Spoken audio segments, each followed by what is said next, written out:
नमस्कार साथियों, H Ansari classes में आपका स्वागत है। हम इस वीडियो में आपके लिए एक बहुत ही महत्वपूर्ण थ्योरम को सिद्ध करेंगे। थ्योरम है एक ही आधार और एक ही समांतर रेखाओं के बीच स्थित त्रिभुजों के क्षेत्रफल बराबर होते हैं। यह थ्योरम थेल्स प्रमेय के लिए बहुत ही उपयोगी है, तो इसे ध्यान से देखिए। किसी भी थ्योरम को सिद्ध करने के लिए 4 चरणों से होकर गुजरना पड़ता है। पहला होता है दिया गया कथन, इसके अनुसार हम आवश्यक चित्र बनाते हैं। उसके बाद दूसरा होता है हमें दिए गए कथन के अनुसार जो सिद्ध करना है उसे लिखते हैं। तीसरा, सिद्ध करने के लिए दिए गए चित्र में कुछ आवश्यक रचना करना पड़ता है, जिसकी सहायता से हम आगे बढ़ते हैं। चौथा और अंतिम होता है प्रमाण। इन तीनों स्टेप को पूरा करने के बाद हमें आवश्यक प्रमाण मिलते हैं, जिससे हम दिए गए थ्योरम को सिद्ध करते हैं। तो चलिए इस थ्योरम के लिए पहला स्टेप हम जानते हैं कि इस कथन में क्या दिया हुआ है। इस थ्योरम को सिद्ध करने के लिए पहला स्टेप दिए गए कथन के सहारे हम गिवन लिखते हैं और आवश्यक चित्र बनाते हैं। दिए गए थ्योरम का गिवन है त्रिभुज ABC तथा त्रिभुज DBC एक ही आधार BC तथा एक ही समांतर रेखाओं BC तथा XY के बीच स्थित है। अब चलिए इसके अनुसार हम एक फिगर बनाते हैं। दिए हुए कथन के अनुसार हमने एक चित्र बनाया। देखिए, BC समानांतर XY और ABC और DBC दो त्रिभुज है। इन दोनों त्रिभुजों का आधार BC सेम है और दोनों BC और XY दो समांतर रेखाओं के बीच स्थित हैं। इसके बाद हमें सिद्ध करना है कि इन दोनों त्रिभुजों का क्षेत्रफल समान होगा। टू प्रूव अर्थात हमें सिद्ध करना है एरिया ऑफ त्रिभुज ABC मतलब ABC का क्षेत्रफल बराबर होगा एरिया ऑफ त्रिभुज DBC मतलब इन दोनों का क्षेत्रफल बराबर होगा। इसे सिद्ध करने के लिए हम इस फिगर में कुछ आवश्यक अलग से रचना करेंगे, जो करते हैं। चलिए, कंस्ट्रक्शन अर्थात रचना में हमने BX समानांतर CD, देखिए BX CD के समानांतर तथा CY AB के समानांतर खींचा।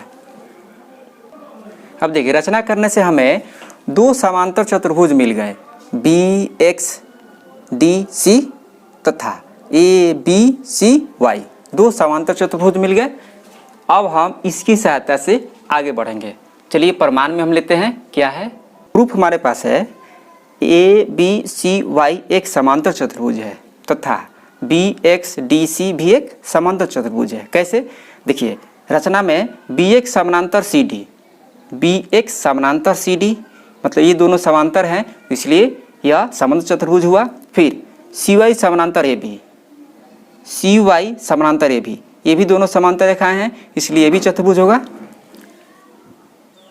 अब देखिए, चूंकि चतुर्भुज ABCY तथा चतुर्भुज BXDC एक ही आधार BC तथा एक ही समांतर रेखाओं BC तथा XY के बीच स्थित हैं। जब ये दोनों चतुर्भुज एक ही आधार तथा एक ही समांतर रेखाओं के बीच स्थित हैं, तो इन दोनों का क्षेत्रफल भी समान होगा। इसलिए एरिया ऑफ समांतर चतुर्भुज ABCY बराबर एरिया ऑफ समांतर चतुर्भुज BXDC। दोनों चतुर्भुज के क्षेत्रफल बराबर है, लेकिन देखिए ABCY चतुर्भुज है, इसका एक विकर्ण AC है। समांतर चतुर्भुज ABCY का एक विकर्ण AC है। देखिए, ABCY का एक विकर्ण AC है।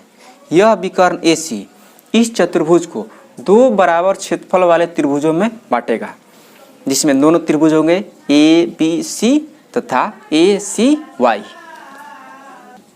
इसलिए एरिया ऑफ त्रिभुज ABC बराबर होगा एरिया ऑफ त्रिभुज ACY। ये दोनों त्रिभुज चतुर्भुज ABCY के दो बराबर भाग हैं। त्रिभुज ABC का क्षेत्रफल बराबर होगा चतुर्भुज ABCY के क्षेत्रफल के आधा के। अब देखिए, चतुर्भुज ABCY का क्षेत्रफल बराबर है चतुर्भुज BXCD के। इसे हम समीकरण 1 मानेंगे और इसे हम 2 मानेंगे। इसी प्रकार हम सिद्ध कर सकते हैं कि एरिया ऑफ त्रिभुज DBC का क्षेत्रफल बराबर होगा समांतर चतुर्भुज BXDC के क्षेत्रफल के आधा के। क्यों?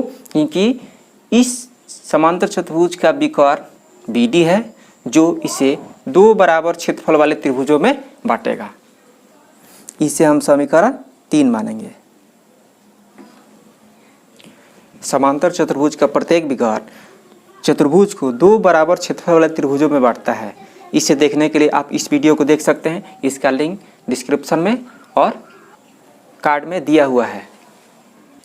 इसलिए समीकरण 1, 2 तथा 3 के प्रयोग से हम सिद्ध कर सकते हैं कि एरिया ऑफ त्रिभुज ABC बराबर एरिया ऑफ त्रिभुज DBC। अब देखिए समीकरण 1 में दो चतुर्भुज का क्षेत्रफल बराबर है, समीकरण 2 में एक त्रिभुज का क्षेत्रफल दूसरे चतुर्भुज के क्षेत्रफल का आधा है।